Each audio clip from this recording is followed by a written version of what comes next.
For 22 years, I stood in front of a congregation every Sunday morning as a deacon. I passed the offering plate. I helped with communion. I signed the paperwork when people joined the church.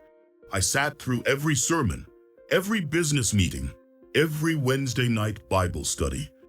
And in all of that time, 22 years, I never once asked the question that eventually ended my life in that building. The question was simple. It was, where does this authority come from? Not just the authority of my church, not just the authority of Southern Baptist tradition. I mean the authority that every Catholic bishop, every Orthodox patriarch, every priest who has ever stood at an altar and said, "I absolve you," or "This is my body." The authority that all of them claim traces in an unbroken line back to the apostles, back to Peter specifically. Back to the moment Jesus said, according to Matthew's gospel, "Upon this rock I will build my church." That is what apostolic succession means. It means that the men who lead the Catholic Church and the Orthodox churches today received their authority through a chain of ordained hands going back almost 2,000 years to Peter himself, who received it directly from Jesus. Every bishop was ordained by a bishop who was ordained by a bishop who was ordained by a bishop, all the way back to the 1st century. The chain, they teach, has never broken. And I believed this, not because I was Catholic, I wasn't, but because the argument was so pervasive, so confident, so old, that it felt like bedrock. Even in my Baptist tradition, where we didn't technically claim apostolic succession in the same way, the argument shaped everything around us. If the Catholic Church is the legitimate heir of Peter, then everything it claims, doctrinal authority, sacramental validity, the ability to speak for God, rests on that chain. Break the chain, and you break the institution. I spent 22 years as a deacon, never asking whether the chain was real. Then, about 8 years after I retired from teaching, I finally looked. What I found took me the better part of a year to work through. Because the problem isn't subtle. It's not a matter of interpretation or nuance. The oldest documents that should prove apostolic succession either say nothing about it or actively contradict it. And the moment in history when the doctrine was actually created by a specific bishop with a specific political purpose is documented. You can go read it yourself. Stay with me on this, because what follows is not a small thing. If you want to know whether something was established early in the Christian church, you look at the earliest documents, the earliest surviving letter written by the Roman Church. To another church is called 1st Clement, or 1st Clement. Scholars date it to approximately 96 CE, about 60 years after the crucifixion.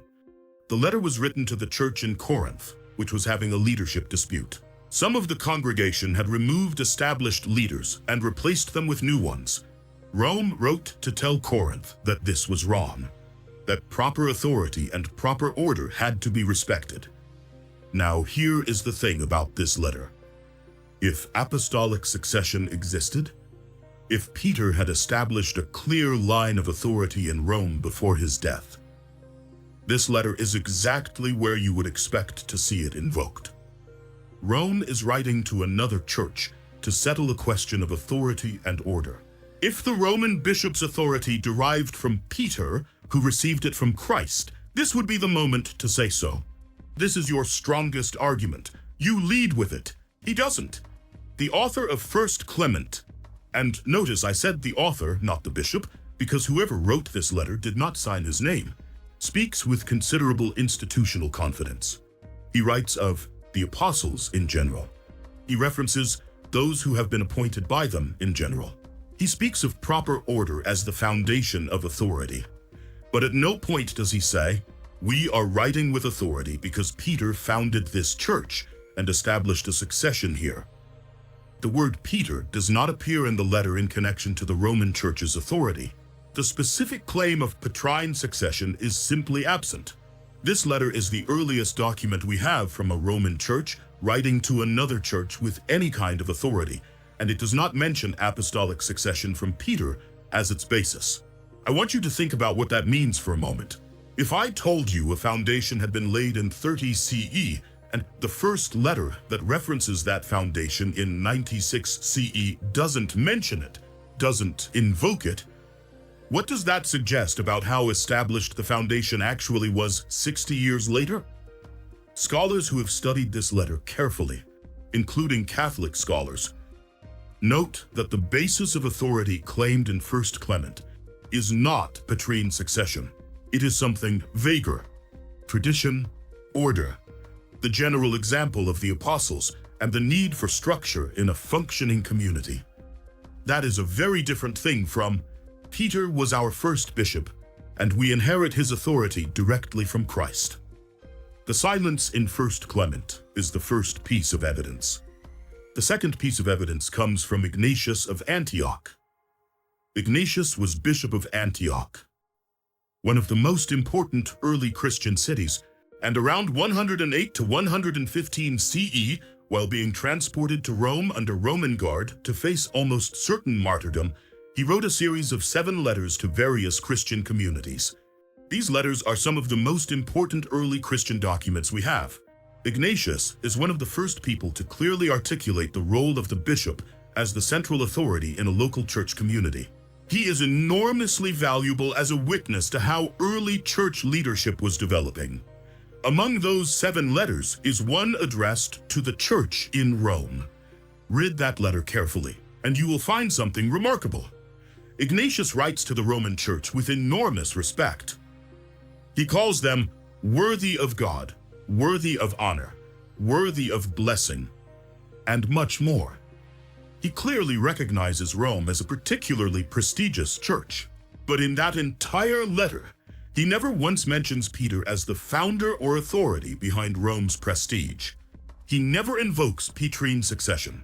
He never refers to a chain of authority from Peter to the current Roman bishop. If Petrine succession was an established doctrine of the Roman Church in 108 CE, Ignatius, writing a formal letter to that church, does not know about it. But then comes the most striking document of all. Paul's letter to the Romans was written around 57 CE. Paul writes to the Christian community in Rome before he has visited them. He says this explicitly. He intends to come to Rome on his way to Spain, but has not been there yet. This letter, written to an existing community, ends with a chapter of personal greetings. Romans chapter 16.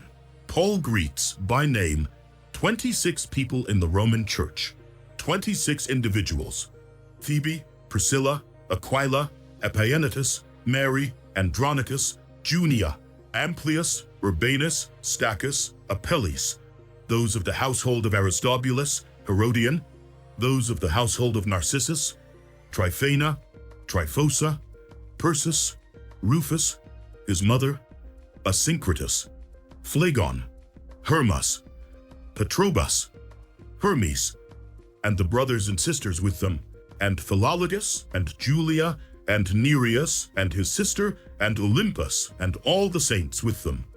26 named individuals in the Roman Church. Peter is not among them. Now, the Catholic tradition holds that Peter served as Bishop of Rome from approximately 30 CE, beginning with the resurrection, until his death around 68 CE. That is 40 years as Bishop of Rome. And Paul, writing in 57 CE in a detailed letter of personal greetings to the Roman Church, does not include Peter's name. I'm not saying Peter was never in Rome. Most historians, including secular ones, think he probably was there near the end of his life and died there. What I am saying is something more specific. A man writing a letter of personal greetings to 26 people in the Roman Church in 57 CE does not include the name of the person who is supposedly serving as that church's bishop. The man who, according to tradition, had been bishop of that community for 27 years at that point. That is not a minor omission. That is a forensic problem for the succession claim, and the tradition has never fully explained it. 3 documents, 3 silences: 1 Clement in 96 CE, Ignatius in 108 to 115 CE, Paul in 57 CE. None of them behaved the way you would expect if Petrine succession had been established from the beginning. And that leads to the next question. If the doctrine wasn't there in 57 CE, wasn't there in 96 CE, wasn't there in 108 CE? When did it appear? And who invented it? The answer is 180 CE. And the man is Irenaeus of Lyon. Irenaeus was Bishop of Lyon, a city in what is now France, and around 180 CE, he wrote a major work titled Against Heresies. 5 books. The purpose of the work was to refute the various Gnostic groups that were proliferating across the Christian world and competing with what Irenaeus considered the true church. Now, to understand why Irenaeus invented apostolic succession, you have to understand what the Gnostic groups were claiming. The Gnostics, and I'm using that as a catch-all term for a variety of groups, were not simply making things up from nowhere. They were claiming their own lines of transmission. Secret teachings passed from Jesus to chosen disciples: Thomas, Mary Magdalene, Matthias, Philip. Each group claimed that the real teaching of Jesus, the inner teaching, the spiritual truth beyond the public preaching, had been handed down through a private chain of transmission. Their authority, they said, came from this hidden succession. This is the competitive landscape Irenaeus was facing. Multiple groups, each with their own succession claim, each saying their line of transmission was the real one. His counter-argument was elegant. He said, "I will show you a public succession, verifiable and documented, going back to the apostles in the most important churches. And Rome's is the most important of all." Book 3, Chapter 3 of Against Heresies contains a list of Roman bishops from Peter to the current bishop of Irenaeus' day, presented as proof of continuous legitimate succession. That text, Against Heresies, Book 3, Chapter 3, Section 2, is the foundational document of apostolic succession as a doctrine. It was written around 180 CE. That is approximately 150 years after the crucifixion. The doctrine was not handed down from the beginning. It was invented at a specific moment by a specific bishop as a rhetorical counter-argument to a competing claim. And Irenaeus made a historical error in constructing his argument that scholars have documented carefully. In Against Heresies, he claims that Peter and Paul together founded and organized the church in Rome, both of them jointly. This was meant to give Rome the maximum apostolic prestige. But Paul's own letter, written in 57 CE, makes clear that Paul arrived at a church that already existed. He says he does not want to build on another man's foundation. He is going to Rome to visit, not to found. The Roman church existed before Paul got there. Paul himself says so. Irenaeus, writing approximately 120 years after Paul's letter, simply asserted something that Paul's own letter refutes. The doctrine of apostolic succession was born as a competitive tactic, not a transmission of received tradition, not a historical record of what Jesus established. A move in a theological argument designed to outcompete the Gnostics at their own game. Instead of secret chains, public chains. Instead of hidden transmission, listed bishops you could verify. The Gnostics were claiming succession. Irenaeus didn't refute their method, he outperformed it. About 4 years ago, I was still in the early stages of putting these videos together. My first dozen or so were rough. I didn't know what I was doing with the camera, my notes were scattered. But people were watching. And one of the people watching was a young man I'd taught junior year history to back in the late 1990s. A good student. Sharp. Went on to seminary after college. He emailed me. Formal email. The kind of email that still uses Mr. Howard when you're in your 40s. He said he had been watching some of my videos and he wanted to express some concern. He was an evangelical pastor now, had been for about 10 years, and he'd taken seminary training seriously. He didn't agree with what I was sharing on the channel. The part of the email that caught my attention was the argument he made. He said, and I'm paraphrasing, but I kept the email so this is close, that the church's authority could be trusted precisely because of apostolic succession. that the chain went back to Peter, that Jesus himself had established it. And then he quoted the verse, Matthew 16, verse 18. "Upon this rock I will build my church, and the gates of hell shall not prevail against it." He was making the classic argument. Jesus gave the keys to Peter. Peter passed them on. The chain has held for 2,000 years. I recognized in that email the exact tone I had used myself in Sunday school for decades. That calm confidence. That sense that the chain was so old and so obvious it didn't need examining. I wrote back, I thanked him for watching, and I said I had a specific question for him, not a rhetorical one. I genuinely wanted to know if he could answer it. The question was, when was Matthew 16, verse 18 first used in writing to support the Roman bishop's authority over other churches? He didn't respond, and the answer, if he had looked it up, would have been this. Approximately 223 CE, a bishop named Callistus, the Bishop of Rome, was the first person in recorded Christian history to cite Matthew 16, verse 18, as the basis for the Roman bishop's authority over other churches. That is our best scholarly dating. 223 CE. The Gospel of Matthew was written around 80 to 90 CE. The verse had been sitting in that Gospel for approximately 130 years before any bishop reached for it to support Roman primacy. Every Christian leader between Jesus and Callistus read that verse, or had access to it, and not one of them wrote it down as justification for the Roman bishop's authority over other bishops. Think about what that means. If the verse was the foundational proof text for an institutional structure that had existed since the time of Jesus, why did it take 130 years for any bishop to use it that way? Why did Irenaeus, who was explicitly building the succession argument, not cite Matthew 16 verse 18 as his proof text? He had the gospel. He was making exactly the argument that would have been supported by that verse, and he didn't use it. The verse became useful when the institution needed it.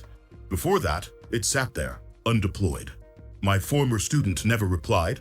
I hope he looked it up eventually. I hope the door opened a little. Because the thing is, I would have written the exact same email when I was his age. I had that same confidence. I taught Sunday school for 15 years on the assumption that this chain was real.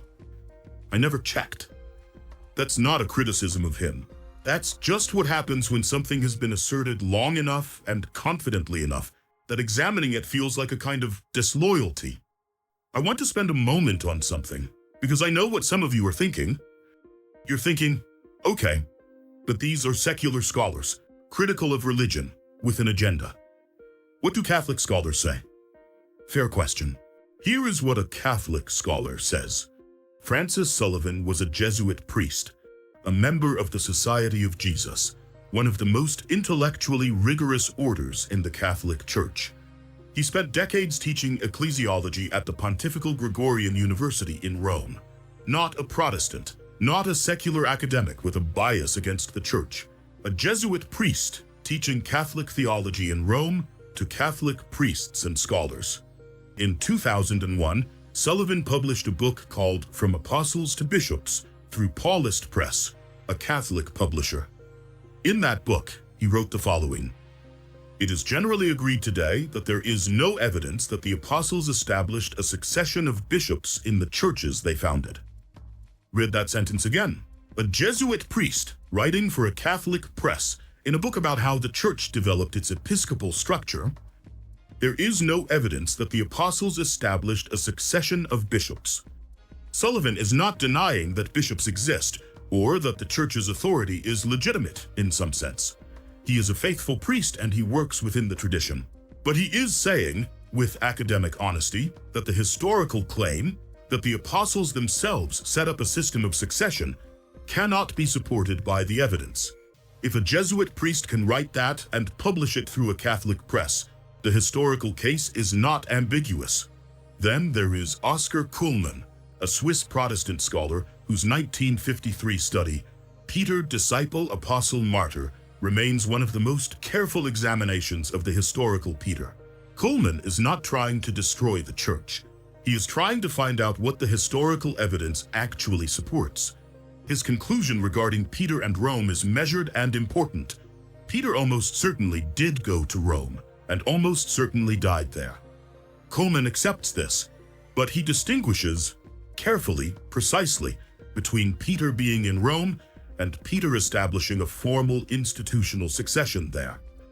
These two facts are treated as the same thing by Catholic tradition. Coleman shows they are not. The first is supported by historical probability. The second is not supported by documentary evidence from the period. The two things, Peter's presence in Rome and Peter's founding of an institutional succession, have been merged into one claim. Separating them doesn't make Peter disappear from Rome. It just removes the institutional superstructure that was later built on top of his presence. And that superstructure, as I've shown you, was built by someone else, in Lyon, around 180 CE. There's a way of reading this history that Spinoza laid out in the Tractatus, and it's the method that changed everything for me when I finally applied it to institutional claims. Spinoza said, when you encounter a claim of divine authority, read the documents from the period when the authority was supposedly established. If the documents don't support the claim, ask two questions. Who benefits from the claim being believed? And when did the claim become useful? Apply that to apostolic succession. Who benefits? The institution that claims to be the legitimate heir of the chain. By asserting unbroken succession from Peter to the current bishops, the Roman Church secured several things simultaneously. The delegitimization of rival Christian groups, a basis for doctrinal authority that didn't depend on ongoing scripture interpretation, and a mechanism for controlling who counted as a valid minister and who didn't. When did the claim become useful? In the 2nd century, when competing Christianities were proliferating, when Gnostic groups were making their own succession claims, when the question of which version of Christianity was the real one needed an answer that could be asserted institutionally, not just argued theologically. The succession claim, in this light, is not a transmission of fact. It is an access control mechanism. We have the chain. Therefore, we have the authority. Therefore, only our ordained ministers can perform valid sacraments. Therefore, any community that doesn't trace its authority through us is outside the legitimate church. And here's the thing that I find most historically striking about this. The Gnostic groups that Irenaeus was arguing against were making exactly the same kind of claim.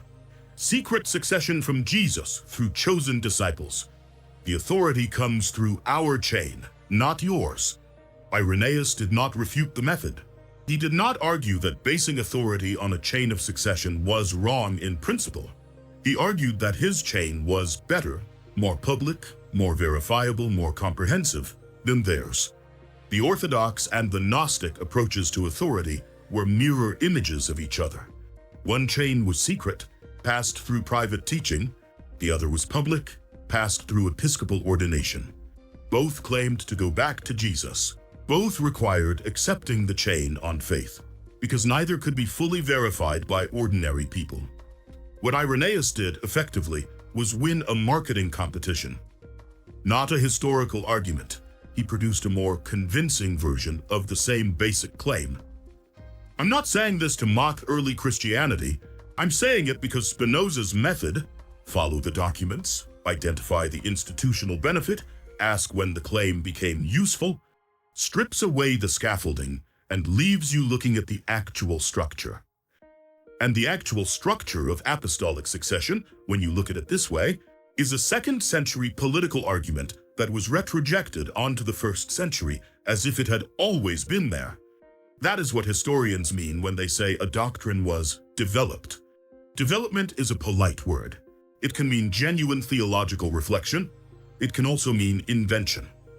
In this case, the documents tell us which one it was. I spent 22 years as a deacon in a church that operated on the assumption of legitimate authority. We weren't Catholic. We didn't invoke apostolic succession by name. But the whole framework of Christian institutional authority rests on that chain. If the Catholics have it, everything else is ordered in relation to it. Even Baptists, even if they reject it, are shaped by its presence. And I never questioned it. I never looked. The chain was supposed to be the foundation. You don't dig under foundations. You trust them. You build on top of them. That's what everyone around me did. That's what my pastor did. What the denominational leaders did. What the Sunday school curriculum assumed. The authority was ancient. It was continuous. It was given by Christ himself. You accepted it the way you accepted the ground under your feet. Then I started reading, not looking for problems, looking for comfort after my wife passed, trying to find something solid in the texts I had believed for 50 years. And instead of finding comfort in the chain, I found the place where it was forged. Lyon, France, approximately 180 CE. A bishop named Irenaeus, writing 5 books against the Gnostics, who needed a counter-argument to competing succession claims, and produced one. He picked Rome for rhetorical prestige, not because Rome had the strongest documented lineage. He claimed Peter and Paul together founded the Roman Church. But Paul's own letter, written approximately 120 years earlier, shows he arrived at a church that already existed. He produced a list of Roman bishops going back to Peter, a list that cannot be independently verified in a tradition where no earlier document had thought to compile one. That is the first visible link in the chain. Not Jesus and Peter on a lakeshore. Not the crucifixion. Not Pentecost. A bishop in Lyon in 180 CE writing a polemical argument and retroactively declaring that what he was inventing had always been there. Now, I want to be careful here, because I mean this. None of this makes every bishop who came after Irenaeus a fraud. People built genuine communities, gave genuine pastoral care, lived genuine faith within a structure they believed was real. The faith of the people in those communities was real. The love in those churches was real. I'm not arguing about that. What I am arguing is that the specific claim that there is a divine, unbroken apostolic chain of authority running from Peter through every bishop to today, that specific claim cannot be supported by the documents from the period when it was supposedly established. It was invented as a response to a competitive theological argument. The first person to use Matthew 16 verse 18 to support it lived nearly 2 centuries after Jesus. The oldest surviving letter from Rome to another church doesn't invoke it. The man who supposedly built the Roman Church's first link is absent from the most detailed letter Paul ever sent to Rome. What is left is something considerably more human than divine. A group of people in the 2nd century, facing competition from other groups, chose a strategy that worked. They built an institution on that strategy. The institution lasted. The claim calcified into doctrine. The doctrine became bedrock. The bedrock became something you don't examine. Until someone does. Make of that what you will.